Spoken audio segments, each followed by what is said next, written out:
Okay, guys and gals, I'm going to be gone today for golf, and then I'm going to be gone again tomorrow for tennis. So I did this little screencast to try to explain some things to you guys, and then you'll also do a little bit on your own. So what we're starting today is exposure, and this gets down to the nitty-gritty of taking pictures. So if you haven't been paying attention in photography so far, today's the day that you really need to start paying attention, because exposure is what photography is all about. Exposure is simply how light or dark your picture is. And three things affect exposure: ISO, aperture, and shutter speed. And that's referred to as the exposure triangle. So I'm going to give you a really quick rundown on aperture and shutter speed. And then you are going to do a little bit of research on ISO and prepare a presentation for me. So I'm going to start, I believe, with shutter speed. And shutter speed is just simply how fast your shutter opens and closes. You need it really fast for moving objects, and you need it a little bit slower for some special effects. And I'm going to talk about that and give you some examples of shutter speed right now. So first of all, shutter speed just refers to the length of time light hits the recording media, that should say. How quickly the shutter opens and closes. Back in the olden days with the daguerreotype, remember, they just had to open up their shutter and leave it open for like minutes at a time and then close it.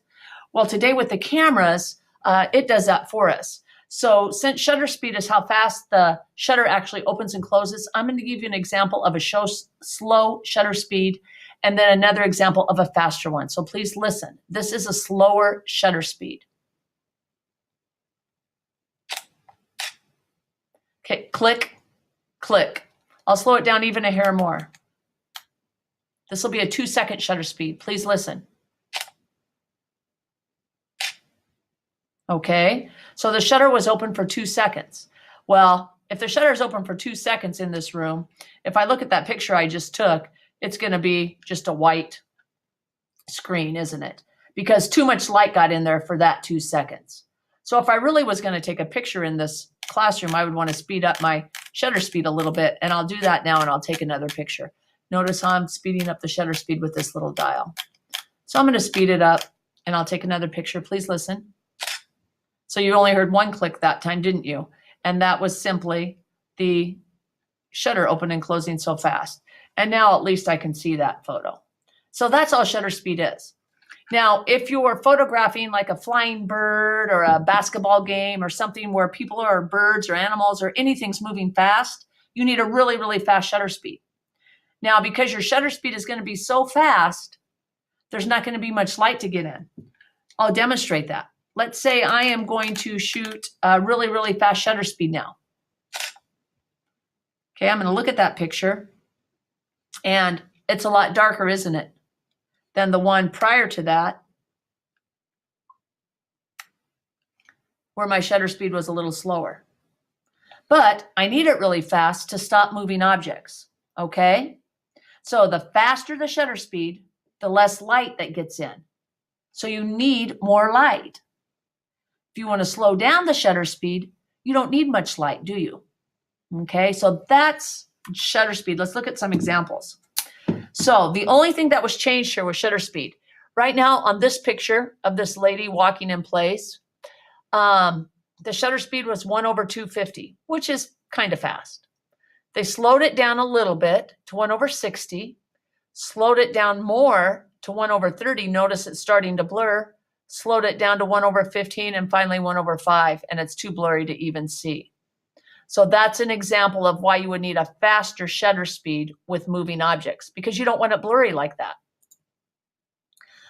This is a pretty fast shutter speed. You can see the water coming. Some people prefer to blur waterfalls, so they would slow down their shutter speed there.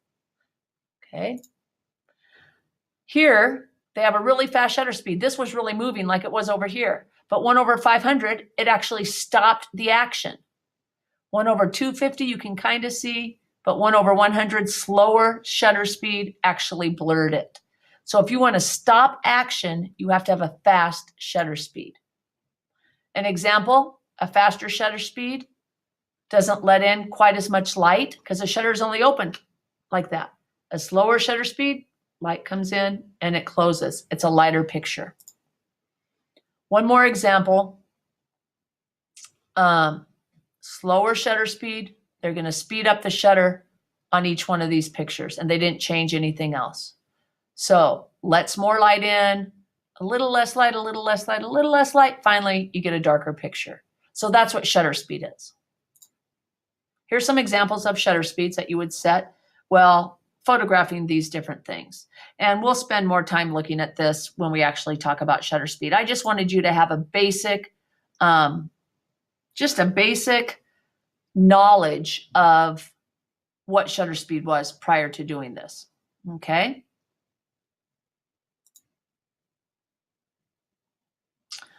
So that's shutter speed. Aperture is something a little bit different, and I must have accidentally closed it. I'm going to open this up. Aperture is the second part of the exposure triangle. So we've talked about shutter speed right now, and I went through that pretty quick, I know, but I just want you to have a basic knowledge of it. Aperture, you guys, is another part of photography that's really important. And aperture is simply the opening in the lens, okay? The size of that opening, all right? It controls two things. It controls the amount of light that enters the camera, and it also controls the depth of focus, and we'll talk about that later. A lot of time, when we say the word aperture, we could also be saying the word opening. Aperture is measured in f-stops, okay? Aperture is measured in f-stops. So if I want, and if you look around the room at some of my bird photos over on that bulletin board, lots of times my bird is in focus, but the background is blurry. If I want that effect, I want a large aperture or a large opening. It's kind of confusing because these large openings are measured in like a small f-stop, like f4. If you look at some of my photos on the west wall, some of my landscape photos, everything's in focus, okay? So I would want a small opening or a small aperture, and that would be a big f-stop, like f22, but everything would be in focus then.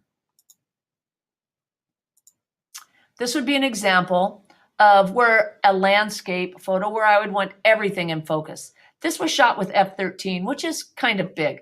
It'd be more like this as opposed to this or this. So actually, my f-stop is kind of big, but my opening, you know, it's about medium. So everything's in focus. This one, just the beaver's in focus, but everything in the background is blurred. So I have a big opening, which is a small f-stop of this. Again, I just want you to know what aperture is.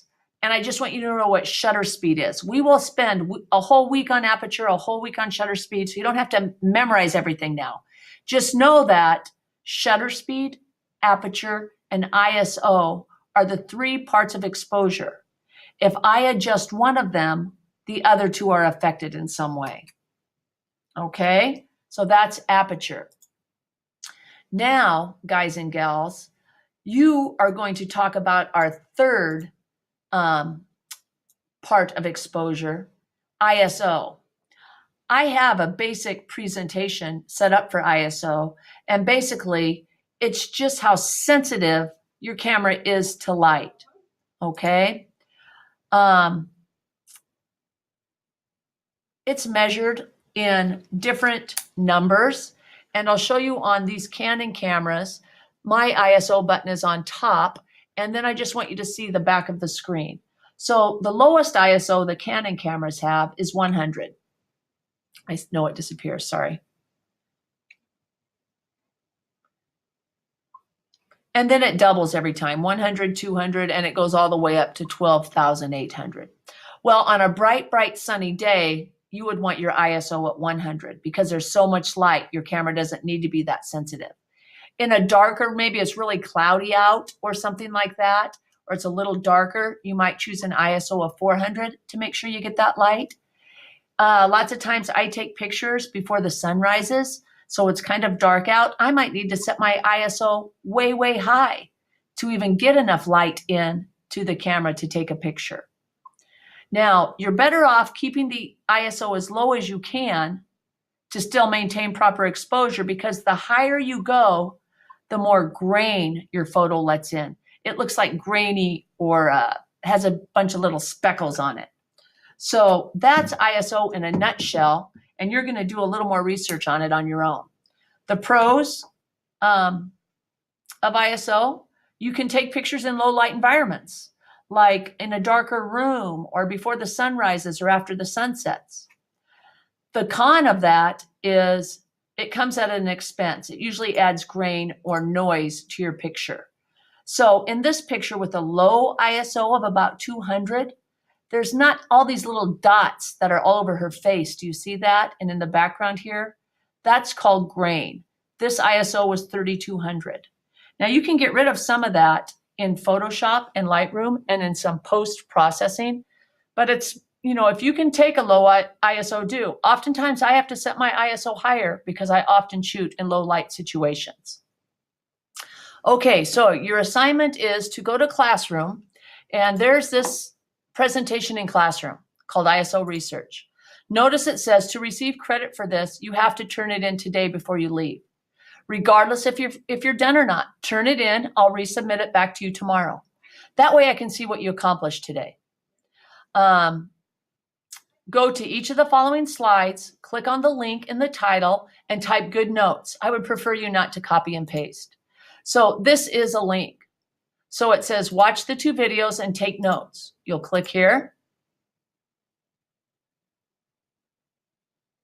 And the videos pop up.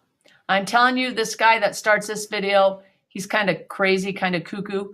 So if you want to fast forward like to the, I think it's 50 seconds and not watch his first 50 seconds of just kind of, he acts like he's a monk or a priest or something. It's kind of silly. I would wait till he transforms into this guy. Instagram and Facebook. So that's more about 45 seconds. Watch that video, take some notes on ISO. Here's more.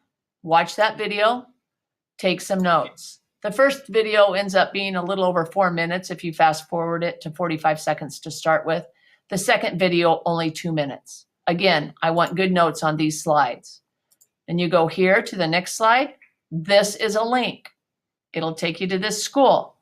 Take appropriate notes to this school. It'll take you to Digital Photography School, this website. And then you kind of go on and so forth. I'm not sure if you'll get done or not today, but I want to see progress. I want you to be working. Okay, so that's your assignment today while I'm gone. Sorry I have to be gone for a couple days. I might have another little video for you to watch Tuesday. If you don't get done with this Monday, finish it Tuesday and turn it in. Again, make sure you turn it in Monday, and then Monday night, I'll look at it, I'll return them to you, and then Tuesday, you can finish it on your own. Later.